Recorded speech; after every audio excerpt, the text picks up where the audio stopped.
Hey, Hi, how are you? I'm good. How are you? Good, thank you. Thank you very much for having me. No, thank you for kicking it with me. Now, I definitely had to get you on. Now, first of all, for the viewers, we are talking to you all the way in. Perth, Western Australia. Wow. Yeah, there's a huge time difference, 12-hour time There difference. is, yeah, there is. Now, for those that may not know you, tell us a little bit about yourself. My name's Joshua Devaney. As I said, I'm here from Perth, Western Australia. My passion is Michael Jordan toys, so I'm heavily into that, and I have a few kicks as well. Yes, we definitely have to get into that because that figure behind you is, Yeah, he's life size. So that's a life size statue of him that I've got here. So that was oh my 100% goodness. Yes, yes. So you definitely have a love for MJ that we are going to dive into. Now, when did that love for MJ start for you? Well, as you can see, I'm wearing Lakers, so I'm a die-hard Lakers fan. So Magic Johnson is still my favorite player of all time. Michael Jordan, to me, is the greatest player of all time, and therefore I show the respect that the GOAT deserves. Long story short, I was working up north many years ago and was starting to collect Magic Johnson toys and realized there wasn't very many to collect. Hence, once I started buying some Michael Jordan toys that I had back in the past, I soon found that there were so many and there was nobody doing sort of what I was doing, so I really delved into it, and sort of 6 7 years later, here we are. Wow. Do you remember that first? So, what was that first toy that you bought? I do. No, thank you very much for asking, because I've got a photo of it actually, which is very rare. I actually received it from my parents for Christmas back in 1994. It was a Michael Jordan hoop, so I've got a picture here which I'll hold up. So that's me dunking on it. That's my younger sister trying to defend me. There's a 10-year difference, obviously, between me and her. So that was a great memory I had. So I purchased that, and that was the first toy that I bought back off eBay, which sparked memories. The other two toys that I had back then, you remember back in '96, Space Jam came out. So I got these. It's a Space Jam Michael Jordan trophy treat, and it's actually got the bubblegum treat still inside. Oh, wow. You're not going to eat them? That's still sealed, as you can see, Mo. So, Wow. So you're not going to eat it? No, I'd actually like to gift that to you afterwards. So if we could give me your address, I'd like to send that to you as a gift. Yeah, that's something really cool. That's something I've had since back in the day. The only other toy I had back then, again, Space Jam related, was this. And I'm sorry for the reflection for your viewers and yourself, but you can see that. Yeah. I bought those three back and soon discovered, obviously, when you scroll on eBay, I was just typing Michael Jordan toys, that there was a whole list of other stuff that was coming up. I was very fortunate at that time to be making quite good money, and I just started buying one literally of everything and going along and trying to discover and trying to find other people, like a community base, to find other people to get obviously encouragement or more or less information about other stuff, and was finding out that it was quite difficult because there wasn't anybody dedicated to Michael Jordan toys. So that became in itself a journey which I enjoyed, but something that is obviously hard because you can't share it in a community sense. You're more or less discovering yourself along the way. The Michael Jordan community, the sneaker community, the memorabilia community, the jerseys, the cards, we all sort of gel and get together, and that's how I've sort of been able to get myself out there, is through the sneaker community as well. So it's been a great journey. Wow, I like it. I appreciate the little gift that you just showed me. I appreciate it. Can't wait to get it. So do you collect, so you have the statue right there. You have dolls, like figures. What else do you collect? Well, that's mainly my passion is figurines. So I've really dived into the history of Michael Jordan toys. So he started making toys. His first contract was in 1987, which was with a company called Ohio Art. So this is the catalog that they released in 1987. Now that's pre-Jordan. And the reason I bring that up is because in that catalog, they released a toy called the Little Sport Horse Basketball. Now, as you can see, that's got a white figurine. Now, Larry Bird and Dr. J was signed with this toy company at that time. So that was basically rumored to be loosely based on Larry Bird. The next year when Michael Jordan came along, which was a big deal, this was his very first toy endorsement. They released four toys for that following year to be released. Now I'll show you again. I hope you can see this properly. But one was a hoop, two are hoops. Now that third one there, Mo, as you can see, is MJ with a young boy. But that figurine is no longer the white guy figurine. It's a small figurine of MJ himself. Yes.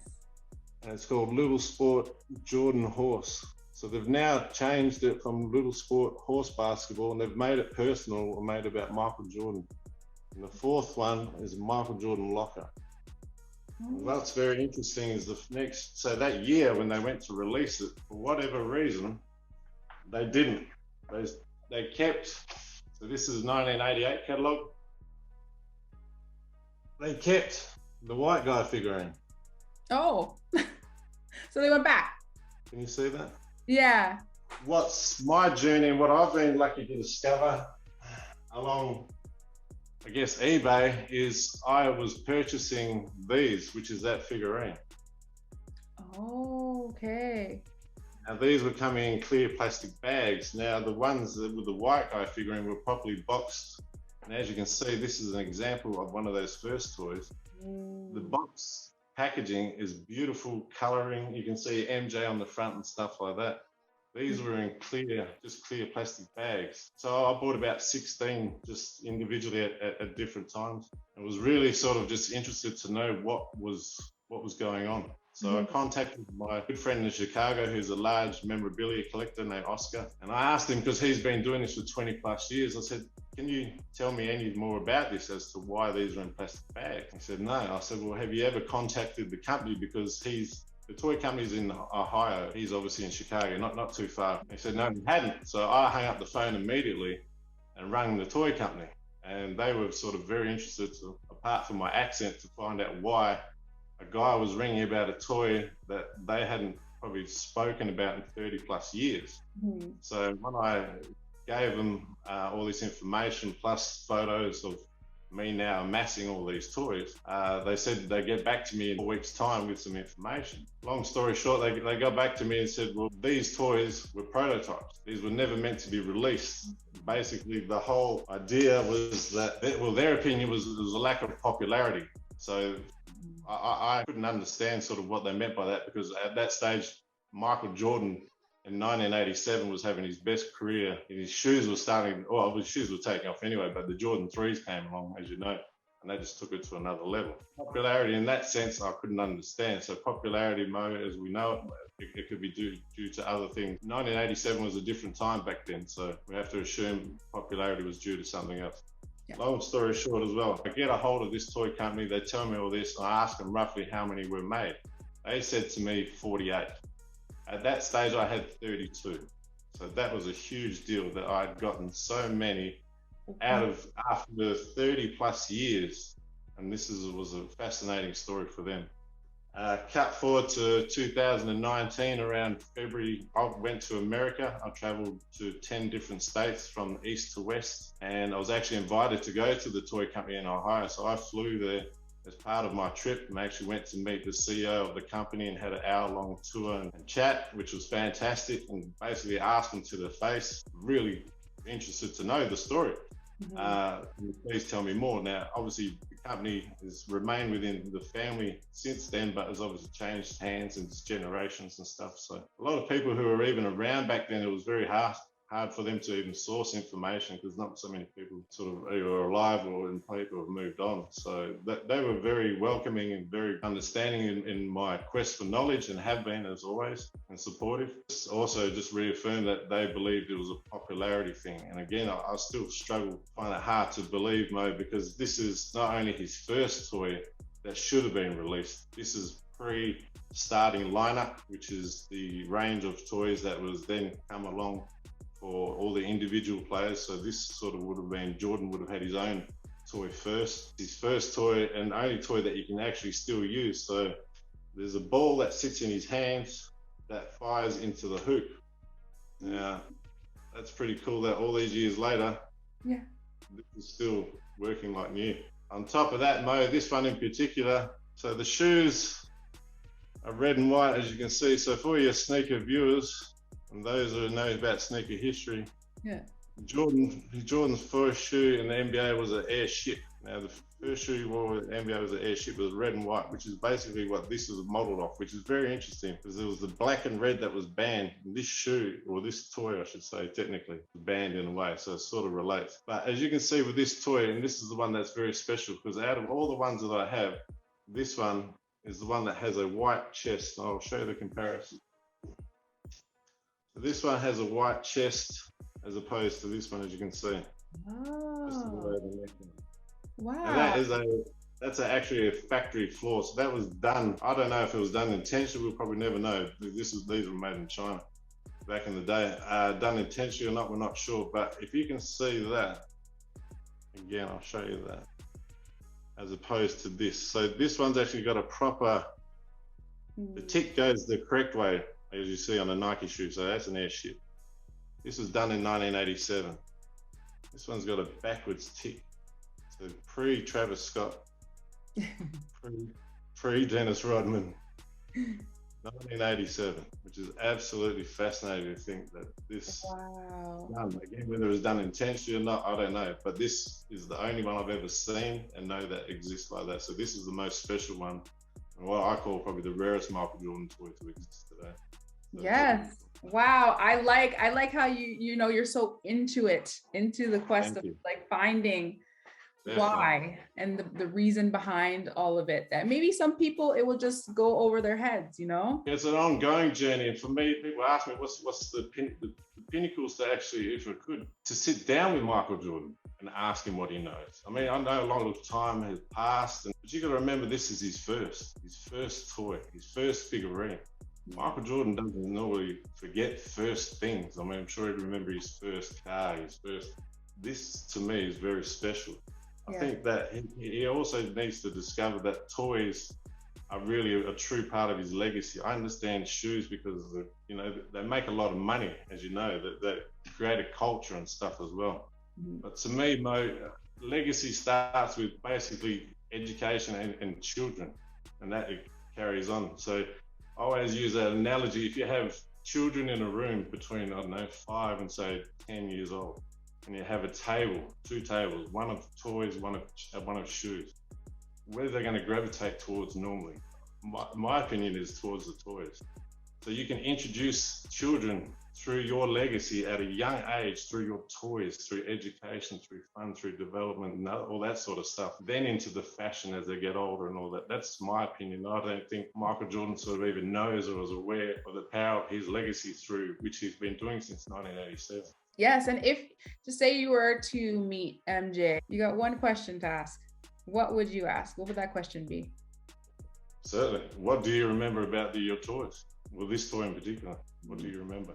From there, Mo, I can tell him I was very fortunate. So in that journey that I went back to America, I went to Portland to a Nike headquarters, where I was very fortunate. One of my friends works there. I went to the Michael Jordan building, and for me, that was like my Disneyland. That was somewhere I wanted to go for so long. I've seen photos of it. So I actually went to the Michael Jordan building, which was great. I went inside, went in the lobby, I'm just soaking it in. And my friend said to me, he goes, "You need to talk to this guy over here." So I just turned around. There was only 3 other people in the room. There was an elderly gentleman dressed very flash with a hat on and stuff. I didn't recognize him at all. I said, "Oh, who's that?" And he goes, "Don't worry, I'll introduce you to him, you just chat." So I said, "Cool." So sure enough, I get my moment, go over, I go, "Hi, I'm Josh from Australia," blah, blah, blah, blah, blah, chatting, got this toy, and he's very interested, he's listening to me, he's like, "Oh, cool." Trying to understand my accent, obviously. I'm very excited because I just love talking about this. Plus, I'm in the Michael Jordan building, and he's saying to me, "You should talk to the people at the DNA, the Department of Nike Archives." I said, "Well, that's funny because I've been emailing these people prior to coming here, trying to set up a meeting because I really want to talk about this toy. I think Nike might have had an involvement here." Anyway, long story short, I get a photo before he leaves. Oh, he's gone. I said to my friend, "Who is that?" He goes, "When you go back to your hotel room, Google who Howard White is." I had no idea. I said, "Howard White?" So go back to my room, Google Howard White, Howard H. White. And I'm like, wow. And he goes, "That's why I didn't tell you, because Most people here, they know who he is. They sort of hit with it. He goes, you had no idea, Josh. You had your moment to talk to somebody so close to MJ that's been here. That's a big part of this company and stuff like that. And you just had it flow. And I just went, wow, thank you so much. You know, again, like every opportunity I ever have, Mo, to talk about MJ's toys and to try and get somewhere to with it, because this toy, I say a lot of people found me as much as I found it, because it's been around for so long. It's been in America for all these years, and nobody's sort of done anything or tried to find out anything about it. Years later, some guy from Perth, Western Australia, you know, one of the most remote cities in the world, masses this toy, and for some reason that they're in a plastic bag, which seems to bug me so much. We're now on a journey, as you can see, which hasn't ended, when probably won't end, because for me, it's just really about getting that information for myself, not so much about publicating or getting it out there for the masses. I joke with my girlfriend all the time. It's like that Jumanji board game. You hear that doom, doom, doom, doom, doom. Mo, this toy has been like this for me for years. It's just, I got that beat, you know what I mean? Like, I wake up sometimes, there's work, this, that, every day, it'll just come back to me in some shape or form.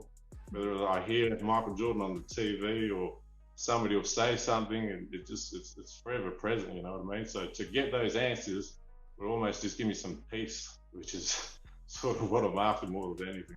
Yeah, I love it. You got a lot of opportunities that some people, they don't have. Walk this path, and nobody's probably as interested, and that's something for me that I've taken great pride in, as being a one percenter, not sort of following the masses. I guess if I was to meet Michael Jordan, that would be an inspiration for somebody here to be able to say, look, this guy was able to do that. Because we had a guy named Luke Longley. I'm not sure if you're aware. Luke was a center for the Bulls back he won a couple of championships. So we sort of have a connection in a sort of a way with MJ, but this would be even better, because then it could show people as well, you know, because MJ is obviously, to many people, the pinnacle. Yeah. For me to get that journey across as well would be even further, hopefully inspiration, motivation, further for other people to do something as well. Yeah. And so are you in a room? I'm in my lounge room at the moment. We had a storm last night and I had some water leakage, so I've been up late last night, early this morning, moving stuff around, trying to just get it out of the room so nothing's getting wet, because a lot of it's in boxes. So that means we can't get a little tour, because, you know. Yeah, no, sorry, I've just got to put together something at the moment. No, yeah, I know, I'm devastated. That's fine. No, you know what? That means that we might have to have a part 2 where we get like I'd love to come back, definitely, yes, please. When my room gets tidied up and the roof gets repaired and stuff, please, I'd love to come back, Mo, absolutely. Yes, that would be amazing. So I heard about you from our good friend, mutual friend, Jumpman Bostic. Yes, Mark, God bless him. Yes. I love him very much. He's a great guy. Yes, very nice guy. And, you know, he's got the Jays. He's got the basement of Jays. So you know, Mo, I was very fortunate. When I did that trip, I actually went to Detroit specifically to meet Mark. That was one of my journeys. So in between, actually, after the toy company, in between the toy company in Chicago, I flew to Detroit just to meet Mark, just to go to the basement of the Jays. I can tell you, I've been there in person. I know it's glorious. That was 3 years ago, but I'm sure it's got a lot more shoes since then. But seeing it in person,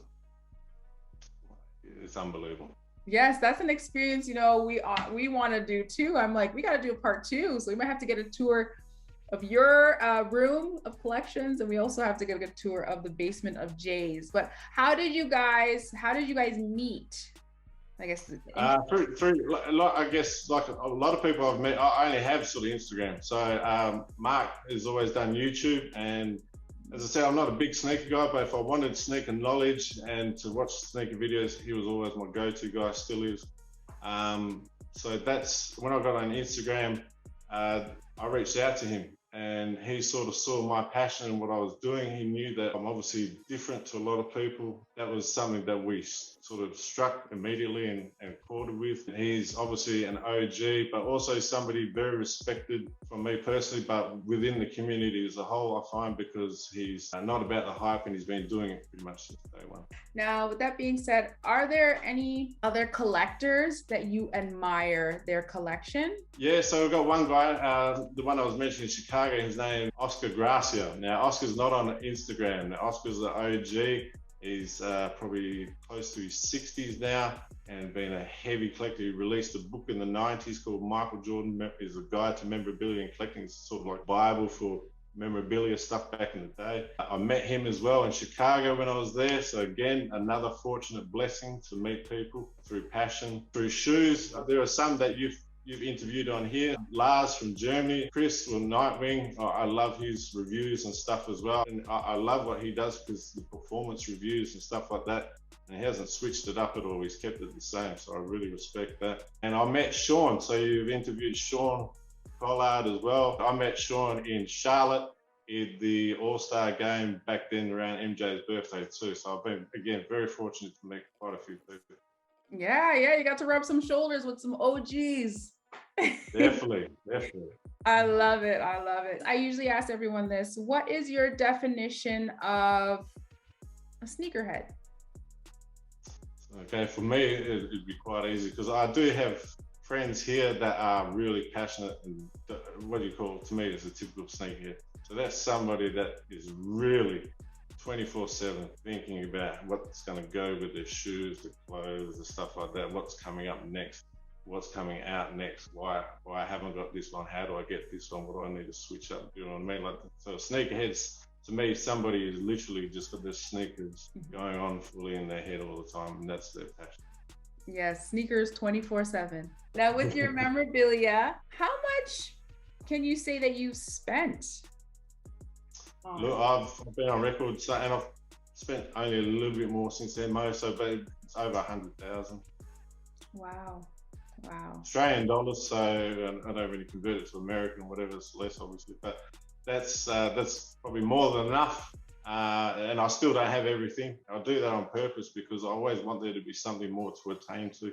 I want something more to you know, that I don't have. If I feel like I have everything, I'm just sitting on waiting for the next one to come out, and that's not really a challenge anymore. So I do on purpose have some things on my list that I haven't got, which aren't that hard to attain. It's just I like to leave some things off so I know I've still got to work towards. Last question before we get into the kicking it questions. What is your ultimate goal as a collector of memorabilia? My ultimate goal is to get this toy's story out there. Not, as I said, more so myself, but I think the story needs to be told because in regards to Michael Jordan history, memorabilia and stuff like that, we talk about his shoes, like we talk about the worn in this game and stuff like that, and we can make a documentary about it. We can talk about his game-worn jerseys, you know, we can even talk about cards and how like a Jordan rookie card if it can go for sale for this much and stuff like that. So Jordan legacy is very important. The toys needs to be discovered and understood more. I say that because there is only one guy I feel that can give a true valuation on this toy. His name is Jordan Hembrough. The reason why I say him is because he is going to be fair. He's respected in the toy community because my valuation on this toy would be very biased because of the way you can tell that I feel about it. But to get an evaluation, one, would be great for other collectors because there are others of these that exist. But two, to find out what Michael Jordan knows because, as I said, there is a Nike attached story to this. It's an airship. This shoe was removed. I believe that part of this journey as well is that Nike, who were well aware of Michael Jordan's endorsements and relationships at that time, may have stepped up and said, we can't let you release this toy because of this shoe, because it's a Nike ship. That's my part of belief. Surely they could have ripped the sticker off if that was the case, or not even painted the shoe red up around the collar. So that to me is part of what I think needs to be discovered. And that's my ultimate goal, is to find this information out. And so obviously meet Michael Jordan to discover what he knows and to even get this information to him, because even if he doesn't know Mo, how great would it be to find out all about this years later? Because as I said, I've met I've been very fortunate to even bless, you can see that again. That's his son Marcus, second eldest son Marcus. Wow. Those toys you can see up the top there, they're in his office in Orlando. I've been very fortunate to be able to bless those with him. So it's been a whole journey.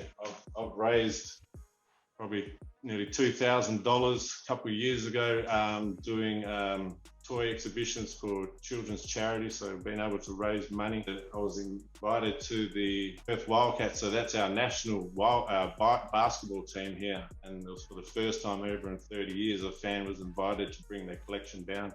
And I brought that life-size statue down and a whole heap of the toys. And that's a great thing as well. So I was able to educate and show. What we can only see here is just a drop in the bucket. As you can imagine, a whole room full of Jordan toys is a great history lesson. But more importantly, it's sharing that information and getting it out there, which I think he would really appreciate and maybe take part and understand. Because, again, I know it's a small community, but I know for a fact that his daughter, which is Jasmine, who's got a child, so his grandson, plays basketball at home on one of his Jordan toy hoops from back in the day. And that must be pretty cool.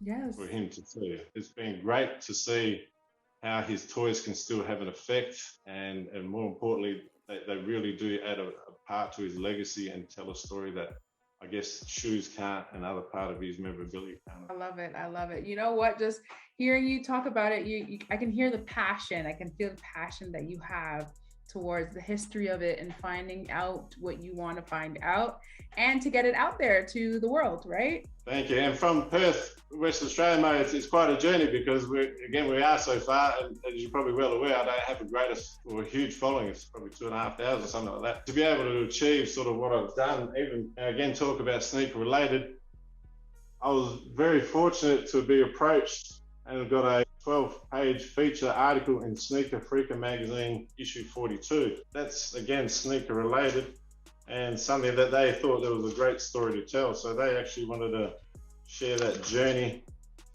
And there I was there. Ew. Wow, I love that. It is a great story, which seems to get some traction, but obviously trying to reach somebody of that stature from here. I always say, Mo, if I was in America, this journey would have been done, because I am so dedicated and so at it that if I'd been anywhere in driving distance in America, I would have found this and had this sorted. Yes.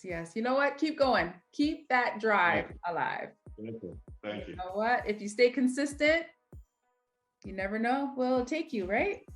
Thank you very much. Yeah, likewise. All right, so let's start kicking it. Let's see your top 3 or your go-to pairs. You have them? All right. I'm going to start off, we'll say light, but we'll go heavy. So as you can see, I'm a Lakers fan, so these I had to get. So these are my favorite players' shoes from back in the day. However, these are from 2002. Oh, wow. Now, I do wear these, man. These come with a great story. I bought these about a year ago. Oh. The gentleman I bought them from is quite well known in America. His name is Fat Joe. You bought your shoes from Fat Joe? So he sold a heap of his shoes to a store in the US called United Necessities. They're in Vegas. Mm-hmm. At that time, and I remember hearing about it, being a Lakers fan. Fat Joe and I wear the same size. So when I saw those, and I always wanted a pair of these shoes, the story that comes with it, and as I said, I do wear these. If anybody asks me when I do rock them, and there aren't many people, because not many people sort of here in Australia sort of even know what these are. They've got a great little story and backstory to them. I've got the Jordan Tinkers. So I got these back in 2018. These are a daily. Great thing about these is I wore these on that day, that story I told about when I met Mr. Howard White. I was wearing these that day. So I'll keep these more in memory now than anything. And these, the Concords. Now, I never got these when they first came out. I wasn't sort of a big Concord guy. I went to a large shopping centre, and like most places, there was a huge queue. And I'm a size 13, so when I went in there, sorry, we don't have your size. cool. I went to a smaller shopping center, not even thinking much about it. Walked in, no line. So can I get a size 13? They go, sir, we've got one left. Couldn't believe it. It was a great sneaker purchasing experience. Top it off, Mo, I never wore this shoe until I went to that meeting in Ohio with a toy company. So I wore my suit, took my suit with me to America just for this meeting. The morning I was getting ready, I was like, you know what, I want to represent Jordan. I've got the toy, I'm here to, and I thought, you know what, I've seen it done before, suit, all that. So I brought this out, I rocked these, I unDS these that day in Ohio at that meeting for the toys about Jordan. I love it. I love it. Every shoe has a story behind it. Absolutely. If I could just tell you one quick one, if I could jump in. Yeah. That's what you can see behind me. This is the 30th anniversary Naughty by Nature Patrick Ewing shoe. Now this released last year. Wow. And what's really cool about this, Mo, is I'm a huge Naughty by Nature fan. And I love Patrick Ewing and I love the shoe. Now I've been very fortunate through Instagram again to made friends with Uncle Vinny. So Vin Rock from Naughty by Nature. I'll try to get that in there. Now when I purchased these shoes, I messaged him straight away. So can you please, if I send them to you, can you please sign them? Wow. So he signed them for me. You've got a lot of stories to share.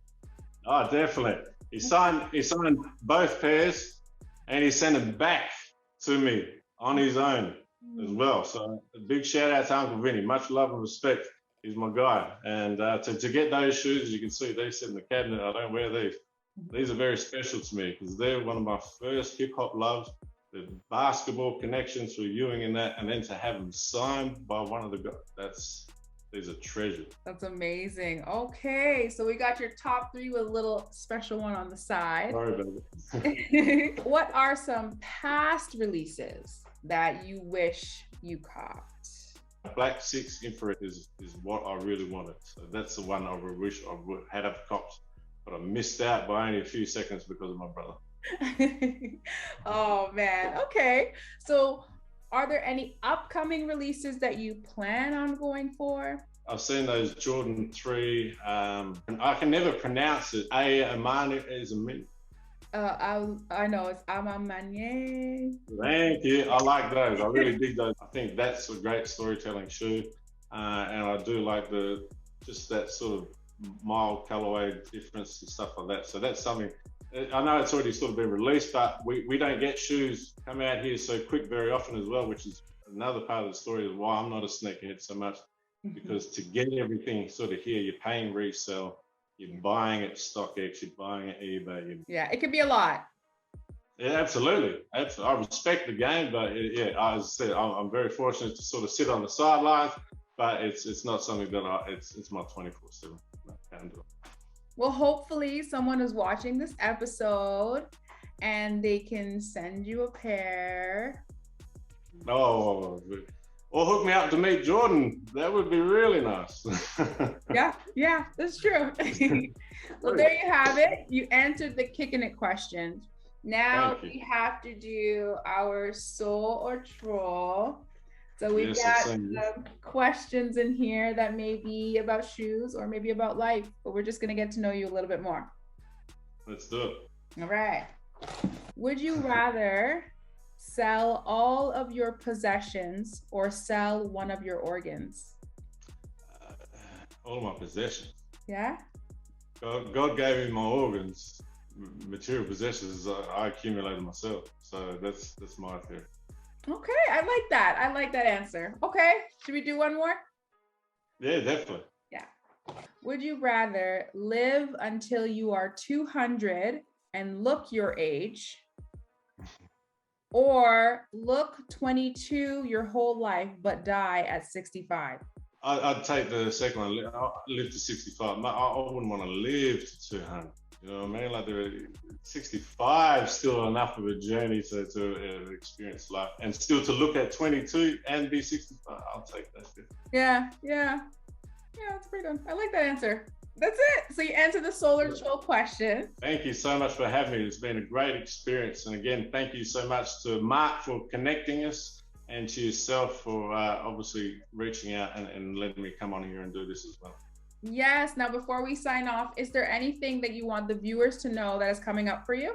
So I'm at the moment, because of COVID situation and stuff like that, I'm still trying to get heavy into sort of doing some education through schools and hospitals and stuff like that. So I'm always out there trying to create an awareness through education, mainly through children, because as I said, that's huge importance, because when I see it myself firsthand, sort of what they are interested in, and it's not just the Funko Pops, which is the new ones, because that's only the current ones they're aware of. When they start to see other things, and even the statue as well, they really do sort of open their eyes up to what's out there. So for me, I'm always on journey to just educating and sharing the knowledge of Michael Jordan.